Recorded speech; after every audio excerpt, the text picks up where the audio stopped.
nk'uko yabivuze, azogaruka ari umwami, azananye n'isinzi ry'abamarayika bahimbaza uwera. Ishimwe n'icyubahiro nibibe ku Mana isumba byose, azoza nk'uko yabivuze, azogaruka ari umwami, azananye n'isinzi ry'abamarayika bahimbaza uwera. Ishimwe n'icyubahiro nibibe ku Mana isumba byose, tuzohishurirwa amabanga twahishijwe tukiri mu isi, tuzohurira muri paradizo nziza n'abacu twaburiye mu isi.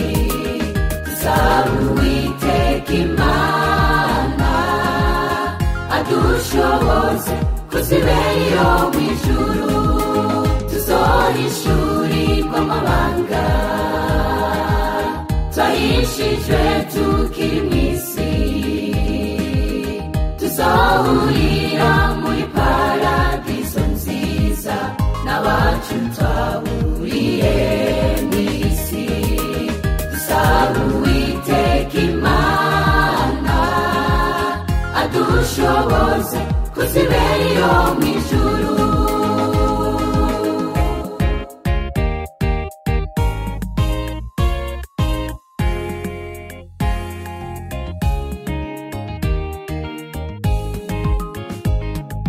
Twasigiye umurimo mwiza, biragitwarazwe na Yesu, yo kumenyesha ubutumwa abatuye isi bose bamenye iby'agakiza. Za n'umwe ntutakaze n'umwe, tuzibanire mu ijuru. Twasigiye umurimo mwiza, biragitwarazwe na Yesu, yo kumenyesha ubutumwa abatuye isi bose bamenye iby'agakiza.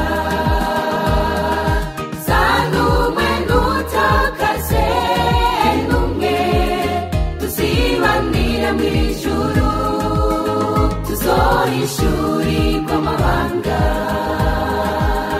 twahishijwe tukiri mu isi,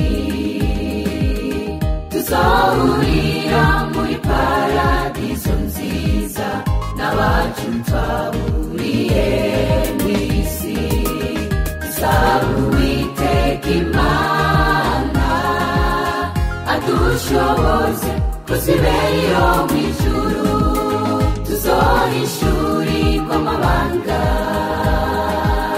twahishijwe tukiri mu isi,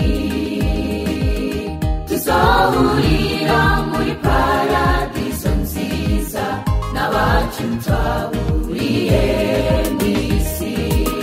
Tuzaba Uwiteka Imana adushoboze kuzibera mu ijuru, tuzohishurirwa amabanga twahishijwe tukiri mu isi, tuzohurira muri paradizo nziza n'abacu twaburiye mu isi.